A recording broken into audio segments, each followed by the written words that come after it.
उत्कल प्राचीन नौवाणिज्यर परिचय आज विभिन्न अनुकोण से दृश्य को देखापी कार्तिक पूर्णिम बोईत बंदार कार्य विभिन्न अंचल आरंभ हुए। यह हूँ अस्तरंग अंचल तालदा दीपांचल जो द्वितीय वर्ष बर्तमान पहुंची बोईत बंदाण उत्सव। पारंपरिक प्रथा अनुसार आमर प्राची देवी नदी और बंगोपसागर जिते बेले आमर साधव पुओ मैंने वाणिज्य करने को जावा सुभद्रा और सिंह विभिन्न द्वीप को जाऊे से प्रथा परंपरा को बचाई रखिंट ये ग्रामवासी मैंने आज साधव बो मैंने आप देखुए पूजा थाली धरिकी बसुंट साधव पुओ मान को बंदाबना करने सहित बोईतर छाड़ी बोईतर से वाणिज्य करने आम पाखे साधव बो किसी जोड़े सहित आलोचना करवा। आज्ञा कौन कहे ये जो परंपरा को बचाई रखिंट द्वितीय वर्ष में पहुंचले साधव बोर भूमिका नहीं साधव पुओ मान आप पठेले ये जो कथाटा रही बाबद कौन कहे कथा आमर एठी चलना जेबेठार आमर ब्रिज आमर उद्घाटन आमर गुरुजन मंडली तालदा और करासाई पंचायत दुई जन पंचायत मिसिकी आयोजन आर वर्ष आरंभ होता है द्वितीय वर्ष को पाद दे आम भी यहाँ बहुत खुशी अनुभव कर सब आलोचना भल आडम्बर कर खुशी भी आनंद लगुच चलो बोलिक आगे गुरुजन कहते बहुत खुशी अच्छा आनंद उपभोग कर द्वितीय वर्ष आउ जड़े साधव मतामत निश्चित नवा। आज्ञा कौन कहे जो परंपरा को बचाई रखिंट कौन कहे ललिता समस्त गुरुजन मान मोर नमस्कार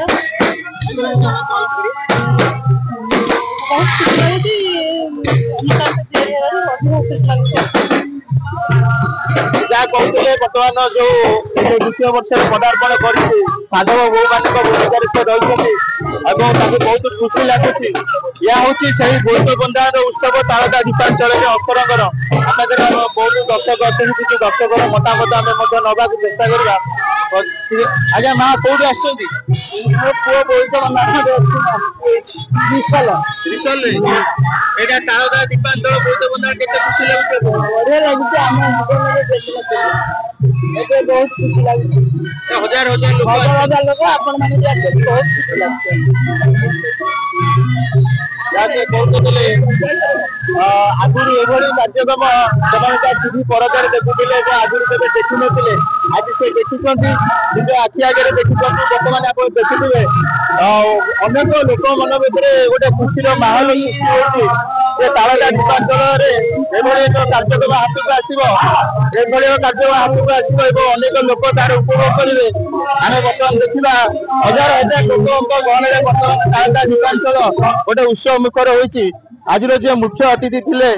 सहित टी आलोचना करवा।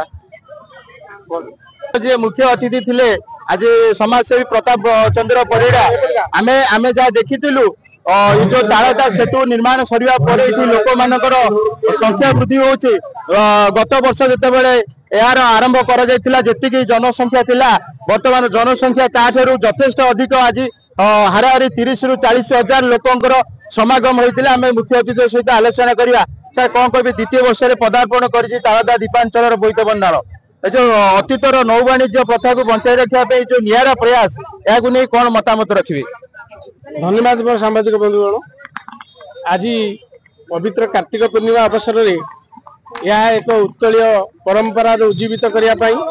आमर तालदा तरासाई दुईटी पंचायत मिलित आनुकूल्य आज ये कार्यटी जोटा कि आमर उत्कलीय परंपरा और संस्कृति को बजाय रखापी पूर्व पीढ़ी मान किभली भाव में आम मन रखापी उत्साहित करूँ आगामी दिन में उज्जीवित कर रखिए यही आमर प्रयास बहुत हो बहुत लोक मैंने भल लगुच जोटा आम ये दुईटी पंचायतर गौरव आग को बचाई रखापी दुई जन पंचायत समस्त आदिवासी मान प्रार्थना करुँ। यह गोटे समन्वयर विकास होती दुईटी जिला दुईटी पंचायतर प्रतिनिधि माने जोड़ी आगे आउ टे आप निश्चित भाव में कह गोटे समन्वयर विकास होती गोटे दुईटी जिला सहित माने संपृक्त दुईटा जिला संजोग होती लोक मानकर परस्पर संपर्क बुद्धि नहीं कौन कहे बाबद निश्चिंत भाव में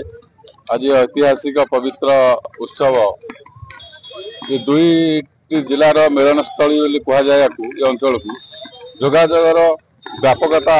वृद्धि पाइला पर ए अंचल रे सांस्कृतिक जागरण आसी पुरी जिला जगतसिंहपुर जिला तथा कटक जिलार मध्य किछि अंश पाखापाखि एमाने मध्य अंशग्रहण करुछंती ए अंचल को आउरी गौरवान्वित करिया पई चेष्टा कराई अंचलवासी तरफ दुई पंचायत को धन्यवाद ज्ञापन करने संगे संगे उद्योक्ता मान को धन्यवाद। जहाँ सुंदर कथा कहते गोटे सांस्कृतिक जागरण आसी निहाती भाव में आम कहवा गले जो तालदार विजु सेतु जिते निर्माण सरिला प्रत्येक लोकंर इच्छा थिला एवं से इच्छा पूर्ण करने जगतसिंहपुर जिला एवं पुरी जिला तालदा पंचायतर अधिवासी मैंने चिंता करते अतीतर नौवाणिज्य प्रथा को पुनरुद्धार करने उज्जीवित करने जहाँ आज द्वितीय वर्ष में पहुंची 50,000 पाखापाखि भक्तर समागम होता आज सका बोईत बंदार उत्सव अनुष्ठित साधव पुओ मान जमी साधव बो मैंने पारंपरिक रीतिनीति अनुसार पूजा पाठ कर बंदापना करती से दृश्य से अविकल दृश्य आज लोक मैंने निज आखिरे देखी तार उपभोग करते। अस्तरंग तालदा दीपांचल आर्य विश्वास रिपोर्टर स्टूडियो।